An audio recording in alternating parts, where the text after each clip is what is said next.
I hope you like John Romita Jr.'s art because I've got a back issue haul for you today. These are all dollar books and a lot of them come from the 90s era of Spider-Man issues that he worked on. Check it out.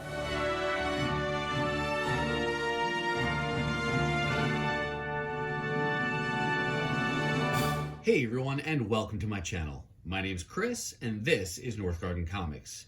Today I've got a back issue haul to share with you. This is a stack of, I don't know how many books are here, 30-ish or so books, but they are all dollar books that I picked up at a local shop here in Minnesota. The name of the shop is Pulp Comics Games, and I've said this before, I'll continue to say it.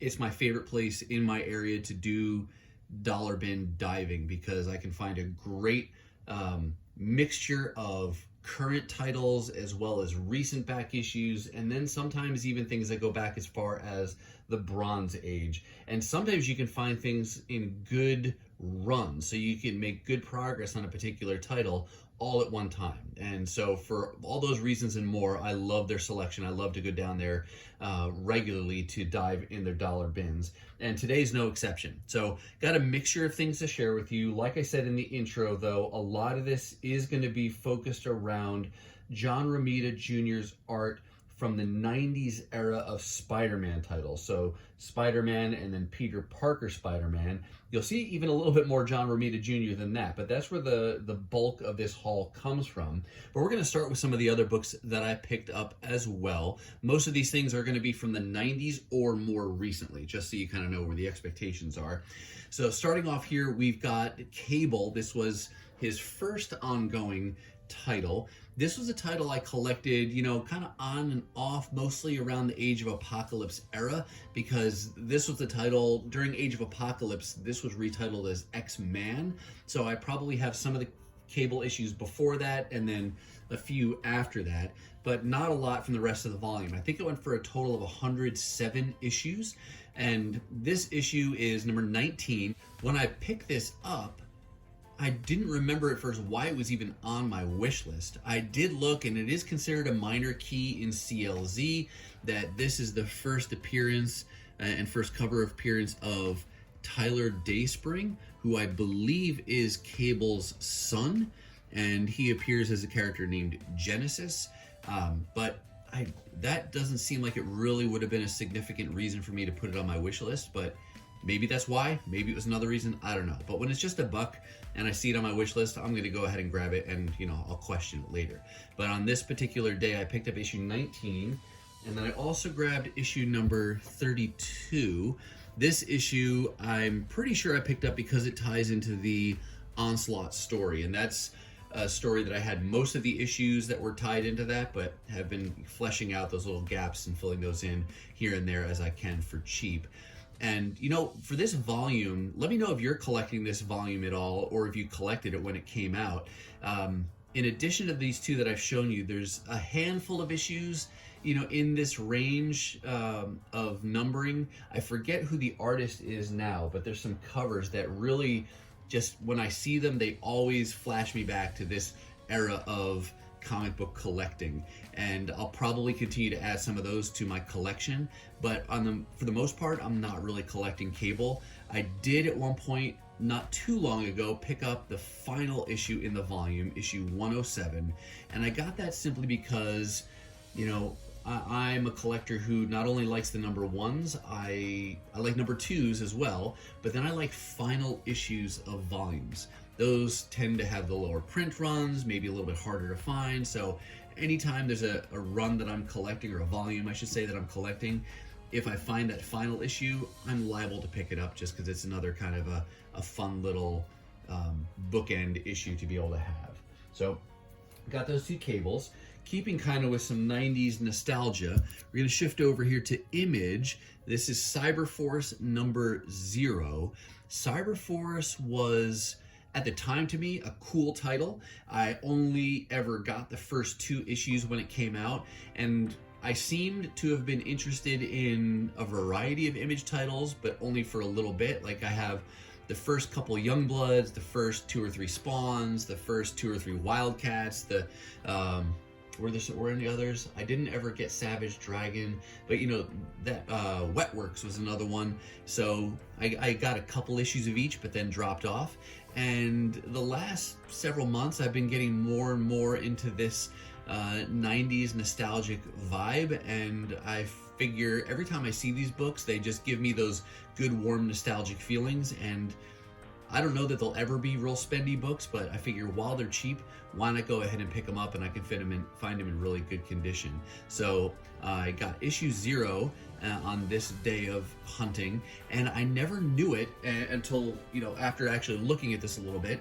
This cover and interior art is done by Walt Simonson. So that's pretty fun too, because I've been collecting his Thor run as well as some of his other work, and never knew he did this issue of Cyberforce. So glad to have that as well, both as Cyberforce and as Walt Simonson. Keeping with Cyberforce, I also picked up issue number 3. Here's a Mark Silvestri cover. I don't even remember these characters' names at this point, but also got issue 4. This was a case where there were, you know, 2 books in a bag there, and both in really nice shape. The bag's a little bit foggy, but the books inside are in really nice shape. Not looking to get this whole volume, at least not at this point. Just these first handful of issues, like I said, that kind of build out that run a little bit from when I first started collecting. And we're going to shift gears again, actually over to some DC Superman from the New 52. For those of you who have any kind of history watching my channel, you've heard me say and seen by the hauls I show you that 98% of what I collect is Marvel. Whether that's modern or Bronze Age or any age of comics, it's mostly Marvel, and with a smattering of IDW in the form of Transformers books. And DC is just not something I've tracked with for years and years. I have not actively collected any DC books since the 90s, with the exception of maybe, you know, a limited series here or there. You know, I picked up Superman Unchained a while back. I've been following the Sean Murphy, Batman, White Knight titles, but for the most part, I don't have any idea what's going on in the DC universe or multiverse. And now we've got this that I've started collecting, and this ties in with that whole, you know, desire to fill in some of the runs of John Romita Jr.'s work. I have collected Romita's stuff in the past. I've got, you know, some of his Thor stuff I'm working on, some of I did his whole Captain America run. I think I did a video showing that whole volume, which was more than him, but included his run of that volume. What else do I have of his? I'm blanking now. I am working on the Straczynski Romita Jr. era of Amazing Spider-Man. You know, so you get the idea. But recently I said, you know, why not try to get this Superman New 52 era that he did? And I think that goes from like issue 32, I want to say, till about 44. And I don't think I've shown you any of those in previous hauls. So these may be the first. I've got 2 issues today to show you. The first 2 issues of his run on this volume that I got. So 35 is a variant. This is called the Monsters of the Month variant cover for number 35. And then I also got issue number 40, which is a John Romita Jr. cover there. So what, you know, 11 or so issues to go to complete that. But happy to have one more thing to add to my wish list and to start building this run out. Let me go back to Marvel. Not John Romita Jr., but I did buy it for the creative team. I am also working on picking up Chris Bacalo's art whenever I can find it. Not everything he's done, but certain characters, certain teams that I really enjoy in Spider-Man. He's one of those standout artists on Spider-Man. And he did a 2-issue story of this volume of Peter Parker, the Spectacular Spider-Man. I can't remember offhand if this issue here is part 1 or 2, but it either goes from issue 307 to 308, or from 308 and then finishes in 309. But recently I found the first of those 2 issues, and then on this particular day of hunting, I found the second. So happy to have that story, and I'll be able to read that as well. And now we get to kind of the main event for this video. we're going to get into the John Romita Jr. artwork from some 90s Spider-Man titles. So that's the balance of this haul. This first issue comes from the adjectiveless Spider-Man title. Though, as I'm thinking out loud, is Spider-Man truly adjectiveless? Because is spider really the adjective in that title? I'm overthinking it. But this is the Spider-Man title that started in 1990 with Todd McFarlane. And then you fast forward to the other end of that volume, and that's where John Romita's art comes in. This issue is kind of a one-off. This is issue 57, and two things I'll share with you about it. One is the cover. It's just a pretty cool cover that's very, very 90s-ish, where you've got these prison bars, like I guess it's the doors. You get the lock, but then you got this cutout cover, and then just the regular artwork cover underneath. But then the other thing to show you, this is before John Romita Jr.'s official run on this volume started. Here in issue 57, he is, though, considered the guest penciler. So he just did a one-off issue, but I wanted to make sure I added that to my collection as well, just to consistently get all of his work on this volume. But that's the first one I'll show you there. Then we're going to jump ahead. So his official run, I think, starts around issue 64, and then there may have been one or two issues here or there that he didn't pencil between there and the end of the volume, but then it ended with issue 98. So I was able to pick up a good number of the issues from his portion of the run all at one time. Here's an issue 72. This does tie into the Onslaught story as well, so I would have gotten that anyway, even if I wasn't collecting this title. And then here we go to issue 74. This is a very cool Spider-Man and Daredevil cover. I don't know at all what's going on in the storyline right now of this or any Spider-Man title, but I have heard that this era of Spider-Man can get very confusing to follow from a storyline perspective, because, for example, like this Revelations part 404, you'll see issue 74 was not part 3. So I don't know what Spider-Man title had parts 1, 2, and 3. Maybe there's another part in here somewhere. I don't know, but it seems to jump around a lot. So that could get potentially confusing when I go to read these. Another thing I'm seeing that I want to point out that makes this a little bit confusing is the titling itself. Issue 74, you can see it's still just called Spider-Man, but you get to issue 75, and now it says Peter Parker Spider-Man, but it's still the same volume. And the reason that gets confusing is because after this volume ends with issue 98, a new volume will start back over at number 1, but that title will in fact be called Peter Parker Spider-Man, and then that'll go on for a number of issues, and I think at some point late down the road that actually switches to a legacy numbering, maybe somewhere in the 40s.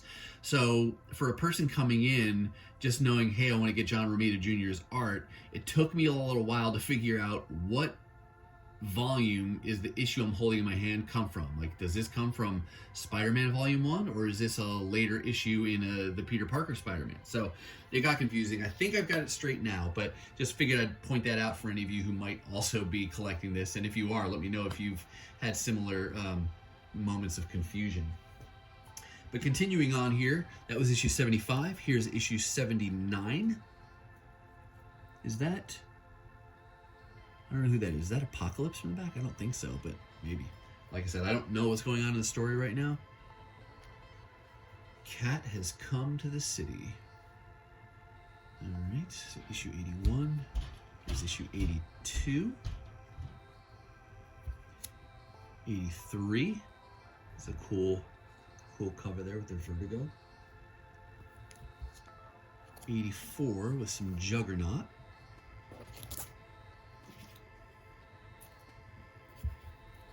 86.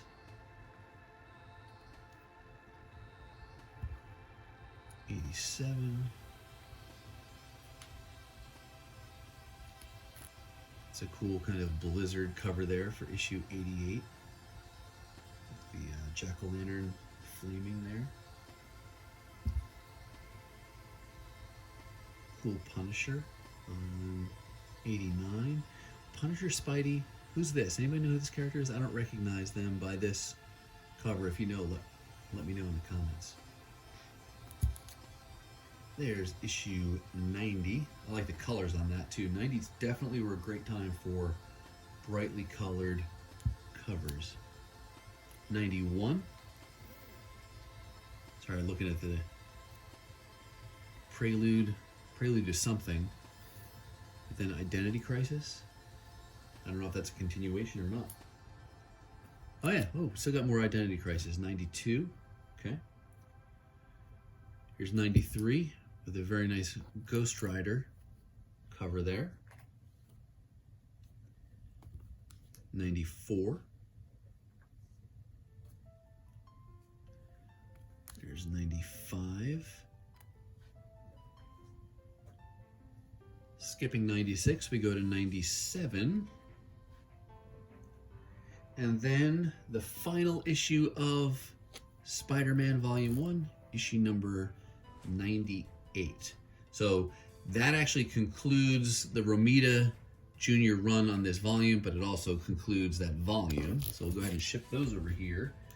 And then we're in the home stretch here. Here we shift over to, like I said, the very next volume that started over with number 1, but was called Peter Parker Spider-Man. And they even kept the font the same. So that kind of adds to the confusion as well. It didn't even change.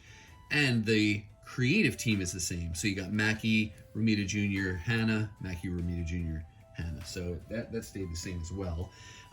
I may have shown you in one previous video that I got like issues 1 and 2 of this, but on this day I got issue 6, I got issue 8, and we jump ahead. There's 14,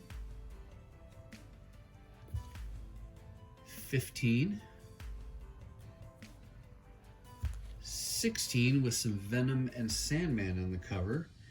And then the final issue to show you today is actually also the final issue that John Romita Jr. pencils from this volume. So issue 17 concludes his run on this volume. I don't remember offhand who takes over with issue 18, but this concludes Romita's run on this title.